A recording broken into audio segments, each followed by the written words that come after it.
GBA election ಪ್ರಭಾವಿ ticket ಆಕಾಂಕ್ಷಿಗಳಿಗೆ ಈಗ big shock ಇದು.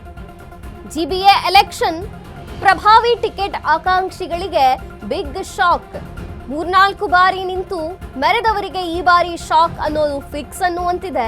ಬಿಜೆಪಿ, ಕಾಂಗ್ರೆಸ್, ಜೆಡಿಎಸ್ ಚಿತ್ತ ಜೆನ್ಜಿ ಮತದಾರರತ್ತ. ಹಾಗಾಗಿ ಯುವಕರನ್ನ ಸೆಳೆಯುವಂತಹ ಹೊಸ ಮುಖಗಳಿಗೆ ಆದ್ಯತೆ. ಟಿಕೆಟ್ ಹಂಚಿಕೆಯಲ್ಲಿ ರಣತಂತ್ರ ಬದಲಿಸಿದ ಮೂರೂ ಪಕ್ಷಗಳು ಈ ಬಾರಿ ಬೆಂಗಳೂರು ಸಮರದಲ್ಲಿ ಹೊಸ ಮುಖಗಳ ಸದ್ದಾಗತ್ತೆ. ಯೂತ್ ವಿಂಗ್ ನಲ್ಲಿ ಆಕ್ಟಿವ್ ಆಗಿರೋರಿಗೆ ಬಂಪರ್ ಚಾನ್ಸ್ ಸಿಗತ್ತೆ. ಹಿರಿಯರಿಗೆ ಕೋಕ್ ಕೊಡಲು ರಾಜಕೀಯ ಪಕ್ಷಗಳ ಮೆಗಾ ಪ್ಲಾನ್ ಮಾಡಿರುವಂತದ್ದು. ಜಿಬಿಎ ಚುನಾವಣೆಯಲ್ಲಿ ಯುವಕರಿಗೆ ಬಹುಪಾಲು ಟಿಕೆಟ್ ಮೀಸಲು ಅನ್ನಲಾಗ್ತಿದೆ. ಹೊಸ ನಾಯಕತ್ವ, ಹೊಸ ಮುಖಗಳಿಗೆ ಟಿಕೆಟ್ ನೀಡೋದು ಫಿಕ್ಸ್ ಅನ್ನಲಾಗ್ತಿದೆ. ಜಿಬಿಎ ಎಲೆಕ್ಷನ್ ಪ್ರಭಾವಿ ಆಕಾಂಕ್ಷಿಗಳಿಗೆ ಒಂದು ರೀತಿ ಶಾಕ್. ಇದು ಬಿಗ್ ಶಾಕ್ ಅಂತಾನೆ ಹೇಳಬಹುದು. ಯಾಕಂದ್ರೆ ನಮಗೆ ಟಿಕೆಟ್ ಸಿಗುತ್ತೆ ಅನ್ನುವಂಥ ಆಕಾಂಕ್ಷೆಯಲ್ಲಿರ್ತಾರೆ. ಆದ್ರೆ 3-4 ಬಾರಿ ನಿಂತು ಮೆರೆದವರಿಗೆ ಈ ಸಲ ಶಾಕ್ ಫಿಕ್ಸ್. ಯಾಕೆ? ಬಿಜೆಪಿ ಮತ್ತು ಕಾಂಗ್ರೆಸ್ ಮತ್ತು ಜೆಡಿಎಸ್ ಜೆನ್ಜಿಗಳತ್ತ ಮುಖ ಮಾಡಿದೆ, ಯುವಕರನ್ನ ಸೆಳೆಯೋ ಕಡೆ ಆದ್ಯತೆಯನ್ನ ನೀಡಲಾಗ್ತಿದೆ. ಟಿಕೆಟ್ ಹಂಚಿಕೆಯಲ್ಲಿ ರಣತಂತ್ರ ಏನು ಮಾಡ್ತಾರೆ ಇದನ್ನ ಬದಲಿಸಿದೆ ಮೂರು ಪಕ್ಷಗಳು. ಈ ಬಾರಿ ಬೆಂಗಳೂರು ಸಮರದಲ್ಲಿ ಹೊಸ ಯುವ ಮುಖಗಳು ಕಾಣಿಸಿಕೊಳ್ಳುತ್ತೆ. ಯೂತ್ ವಿಂಗ್ ನಲ್ಲಿ ಆಕ್ಟಿವ್ ಆಗಿರೋರಿಗೆ ಬಂಪರ್ ಚಾನ್ಸ್ ಅಂತ ಕೂಡ ಹೇಳಲಾಗ್ತಿದೆ. ಹಿರಿಯರಿಗೆ ಕೋಕ್ ಕೊಡಲು ರಾಜಕೀಯ ಪಕ್ಷಗಳು ಜೆನ್ಜಿಗಳತ್ತ ಮುಖ ಮಾಡಿವೆ. ಜಿಬಿಎ ಚುನಾವಣೆಯಲ್ಲಿ ಯುವಕರಿಗೆ ಬಹುಪಾಲು ಟಿಕೆಟ್ಗಳು ಮೀಸಲಾಗಿರುತ್ತೆ ಅಂತ ಹೇಳಲಾಗ್ತಿದೆ. ಹೊಸ ನಾಯಕತ್ವ, ಹೊಸ ಮುಖಗಳಿಗೆ ಟಿಕೆಟ್ ಸಿಗೋದು ಫಿಕ್ಸ್ ಅನ್ನುವಂಥ ಮಾಹಿತಿ ಕೂಡ ಈಗ ಇರುವಂಥದ್ದು. ಜೆನ್ಜಿಗಳು ಅಂದ್ರೆ ಇವತ್ತಿನ ಯುವಕರು ನಿಲ್ಲಬೇಕು ಜಿಬಿಎಯಲ್ಲಿ ಅನ್ನುವಂಥದ್ದು ಮೂರೂ ಪಕ್ಷಗಳು, ಬಿಜೆಪಿ, ಕಾಂಗ್ರೆಸ್, ಜೆಡಿಎಸ್ ಮೂರೂ ಪಕ್ಷಗಳು ಕೂಡ ತಮ್ಮ ತಂತ್ರವನ್ನ ಬದಲಾಯಿಸಿದೆ. ಹೊಸದೊಂದು ರಣತಂತ್ರವನ್ನ ಮಾಡೋಕೆ ಈಗ ಸಿದ್ಧವಾಗಿವೆ. ಜೆನ್ಜಿಗಳತ್ತ ಮುಖ ಮಾಡಿದ್ದಾರೆ. ಯುವಕರನ್ನ ಸೆಳೆಯೋದು, ಯುವಕರಿಗೆ ಟಿಕೆಟ್ ನೀಡೋದು, ಈ ಬಗ್ಗೆ ಜಿಬಿಎ ಎಲೆಕ್ಷನ್ ನಲ್ಲಿ ಮೂರೂ ಪಕ್ಷಗಳು ಕೂಡ ತಂತ್ರ ಮಾಡಿರುವಂಥದ್ದು. ಬೆಂಗಳೂರು ಸಮರದಲ್ಲಿ ಹೊಸ ಮುಖಗಳ ಬರಬೇಕು, ಹೊಸ ಯುವಕರು ಕಾಣಿಸಿಕೊಳ್ಳಬೇಕು. ಯೂತ್ ವಿಂಗ್ ನಲ್ಲಿ ಯಾರು ಆಕ್ಟಿವ್ ಆಗಿದ್ದಾರೆ ಅಂಥವರಿಗೆ ಬಂಪರ್ ಚಾನ್ಸ್ ಕೊಡಬೇಕು ಅನ್ನುವಂಥದ್ದು. ಹಿರಿಯರು ಇಷ್ಟು ದಿನ ಏನು ನಿಂತಿದ್ರು, ಎಲ್ಲ ಮೆರೆದಿದ್ರು, ಆಗೋಗಿತ್ತು. ಈ ಸಲ ಅಂಥ ಪ್ರಭಾವಿ ಹಿರಿಯ ಆಕಾಂಕ್ಷಿಗಳಿಗೆ ಟಿಕೆಟ್ ನೀಡೋಲ್ಲ ಅನ್ನುವಂಥ ರೀತಿಯಲ್ಲಿ ಈಗ ಜಿಬಿಎ ಎಲೆಕ್ಷನ್ಗೆ ಮೂರೂ ಪಕ್ಷಗಳು ತಯಾರಾಗ್ತಿರುವಂಥದ್ದು. ಬೆಂಗಳೂರನ್ನ ಗೆಲ್ಲಲು ಈಗಿನಿಂದಲೇ ಭಾರೀ ಕಸರತ್ತು ನಡೀತಿದೆ. ಚುನಾವಣೆ ಘೋಷಣೆಗೂ ಮೊದಲೇ ಕ್ಯಾಂಪೇನ್ ಶುರುವಾಗಿದೆ. ಜಿಬಿಎ ಎಲೆಕ್ಷನ್ಗೆ ಆಕಾಂಕ್ಷಿಗಳಿಂದ ಭರ್ಜರಿ ತಯಾರಿ ನಡೀತಿದೆ. 5 ಪಾಲಿಕೆಗಳಲ್ಲೂ ಕೂಡ ಈಗಾಗಲೇ ಚುನಾವಣೆಯ ತಾಲೀಮಾಗ್ತಿರುವಂಥದ್ದು. ವಾರ್ಡ್ಗಳಲ್ಲಿ ಈಗಾಗಲೇ ಟಿಕೆಟ್ ಆಕಾಂಕ್ಷಿಗಳ ರೌಂಡ್ಸ್ ಶುರುವಾಗಿದೆ.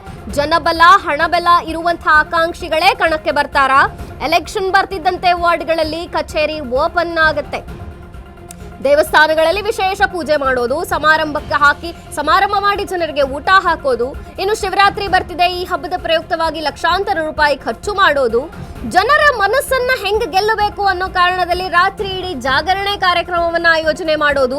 ಹಬ್ಬ, ಮದುವೆ, ಉತ್ಸವಗಳಲ್ಲಿ ಆಕಾಂಕ್ಷಿಗಳು ಫುಲ್ ಜೋಶ್ನಲ್ಲಿ ಭಾಗಿಯಾಗೋದು. ಯುವಕರಿಗೆ ಪ್ರವಾಸಿ ತಾಣಗಳ ವಿಶೇಷ ಪ್ಯಾಕೇಜ್ ಕೊಡೋದು. ಪ್ರತಿ ವಾರ್ಡ್ ಮಟ್ಟದಲ್ಲಿ ಹಿಂದೂ ಸಮಾಜೋತ್ಸವಗಳ ಸದ್ದನ್ನ ಮೊಳಗಿಸೋದು. ತಮ್ಮ ವಾರ್ಡ್ ಮತದಾರರನ್ನ ಹಿಡಿದಿಟ್ಟುಕೊಳ್ಳಲು ಮೂರು ಪಕ್ಷಗಳು ಕೂಡ ರಣತಂತ್ರಗಳನ್ನ ರೂಪಿಸಿದೆ. ಜನರನ್ನ ಹೆಂಗೆಲ್ಲ ಮಾಡಿ ಸೆಳಿಬೇಕು, ಎಲ್ಲ ಒಂದು ರಣತಂತ್ರಗಳನ್ನು ಕೂಡ ಈಗ ಪಕ್ಷಗಳು ಮಾಡ್ತಿರುವಂಥದ್ದು.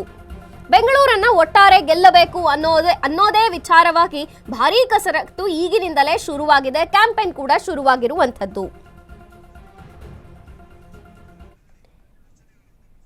ಈ ಬಗ್ಗೆ ಹೆಚ್ಚಿನ ಮಾಹಿತಿಯನ್ನು ಕೊಡ್ತಾರೆ ಪ್ರತಿನಿಧಿ ದೀಪಾ. ದೀಪಾ, ಈಗ ನೋಡೋದಾದ್ರೆ ಬೆಂಗಳೂರನ್ನ ಮೂರೂ ಪಕ್ಷಗಳು ನಾವು ಹೆಂಗಾರ ಮಾಡಿ ಗೆಲ್ಲಬೇಕು, ರಣತಂತ್ರ ಮಾಡಬೇಕು ಅನ್ನೋ ನಿಟ್ಟಿನಲ್ಲಿ ಈಗಲಿಂದಲೇ ತಯಾರಿ ನಡೆಸ್ತಿದೆ ಅನ್ನಲಾಗ್ತಿದೆ. ಏನಿದೆ ದೀಪಾ ಹೆಚ್ಚಿನ ಮಾಹಿತಿ? ಮಂಜರಿ, ಇಡೀ ರಾಜ್ಯದ ಒಂದು ಚುನಾವಣೆ ಯಾವ್ದಾದ್ರು ಸದ್ದು ಮಾಡುತ್ತೆ ಅಂದ್ರೆ ಅದು ಬೆಂಗಳೂರು. ಅಂದ್ರೆ ಜಿಬಿಎ ಚುನಾವಣೆ. ಹಿಂದೆ ಬಿಬಿಎಂಪಿ ಇತ್ತು, ಈಗ ಅದನ್ನ 5 ವಲಯಗಳಾಗಿ ಮಾಡಲಾಗಿದೆ. ಅದನ್ನ ಗೆಲ್ಲುವಂತಹ ನಿಟ್ಟಿನಂದ್ರೆ ಚುನಾವಣೆ ಇನ್ನೇನು ಹತ್ರದಲ್ಲೇ ಇದೆ. ಡಿ ಕೆ ಶಿವಕುಮಾರ್ ಕೂಡ ಚುನಾವಣೆ ನಡೆಸ್ತೇವೆ ಅನ್ನುವಂತಹದ್ದನ್ನ ಹೇಳಿದ್ದಾರೆ. ಯಾಕಂದ್ರೆ ಸುಪ್ರೀಂ ಕೋರ್ಟ್ ಕೂಡ ಸೂಚನೆಯನ್ನ ನೀಡಿದೆ.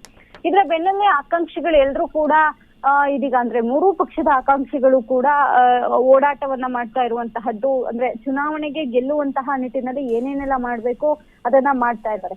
ಸಹಜವಾಗಿ ವಿಧಾನಸಭಾ ಚುನಾವಣೆಗೂ ಜಿಬಿಎ ಚುನಾವಣೆಗೂ ಒಂದಿಷ್ಟು ಡಿಫರೆನ್ಸ್ ಅಂತೂ ಇದ್ದೇ ಇರುತ್ತೆ. ಯಾಕಂದ್ರೆ ವಿಧಾನಸಭಾ ಚುನಾವಣೆಗಳಲ್ಲಿ ಇಷ್ಟರ ಮಟ್ಟಿಗೆ ಓಡಾಟ ಇರುತ್ತೆ ಅಂದ್ರೂ ಕೂಡ ಚಿಕ್ಕ ಪುಟ್ಟ ಕಾರ್ಯಕ್ರಮಗಳಿಗೂ ಕೂಡ ಹೋಗುವಂತಹದ್ದು ತೀರಾ ಕಡಿಮೆ.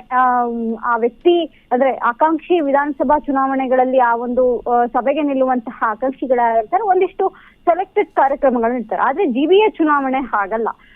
ಒಂದು ಮತಕ್ಷೇತ್ರಗಳು ಕೂಡ ಒಂದಿಷ್ಟು ಕಡಿಮೆ ಮತಗಳು ಇರುವಂತಹದ್ದಿರುತ್ತೆ, ಯಾಕಂದ್ರೆ ಸಾಕಷ್ಟು ಡಿವೈಡೇಷನ್ ಆಗಿರುತ್ತೆ. ಅಂದ್ರೆ ವಲಯ, ಈಗಂತೂ ಜಿಬಿಎ ವಲಯಗಳಾದ ನಂತರದಲ್ಲಿ ಇಂತಿಷ್ಟೇ ಮತ ಅನ್ನುವಂತಹದ್ದು ಇರೋದ್ರಿಂದ ಸಣ್ಣ ಪುಟ್ಟ ಕಾರ್ಯಕ್ರಮಗಳು ಕೂಡ ಇಲ್ಲಿ ಇಂಪಾರ್ಟೆಂಟ್ ಆಗುತ್ತೆ. ಅವೆಲ್ಲವೂ ಕೂಡ ಮತವಾಗಿ ಕನ್ವರ್ಟ್ ಆಗುತ್ತೆ ಆಗಲ್ಲ ಅನ್ನುವಂತಹದ್ದು ಸೆಕೆಂಡರಿ ಕ್ವಶನ್. ಆದ್ರೆ ಅವೆಲ್ಲವನ್ನೂ ಕೂಡ ಮೂರು ಪಕ್ಷದವರು ಮಾಡ್ತಾ ಇರುವಂತಹದ್ದು ತಮ್ಮ ತಮ್ಮ ಕ್ಷೇತ್ರಗಳು ಏನಿದ್ದಾವೆ ಅವೆಲ್ಲವನ್ನೂ ಕೂಡ ಗೆಲ್ಬೇಕು ಅನ್ನುವಂತಹ ನಿಟ್ಟಿನಲ್ಲಿ ಒಂದಿಷ್ಟು ಪ್ರಯತ್ನಗಳನ್ನ ಮುಂದುವರಿಸಿದ್ದಾರೆ. ಇದೀಗ ಜಿಬಿಎ ಚುನಾವಣೆದು ಕೂಡ ಅದೇ ರೀತಿಯಾದಂತಹ ವ್ಯವಸ್ಥೆ ಕೂಡ ಮುಂದುವರೆದಿದೆ ಮಂಜರಿ. ಓಕೆ ದೀಪಾ, ಥ್ಯಾಂಕ್ ಯು ನಿಮ್ಮೆಲ್ಲ ಮಾಹಿತಿಗಾಗಿ.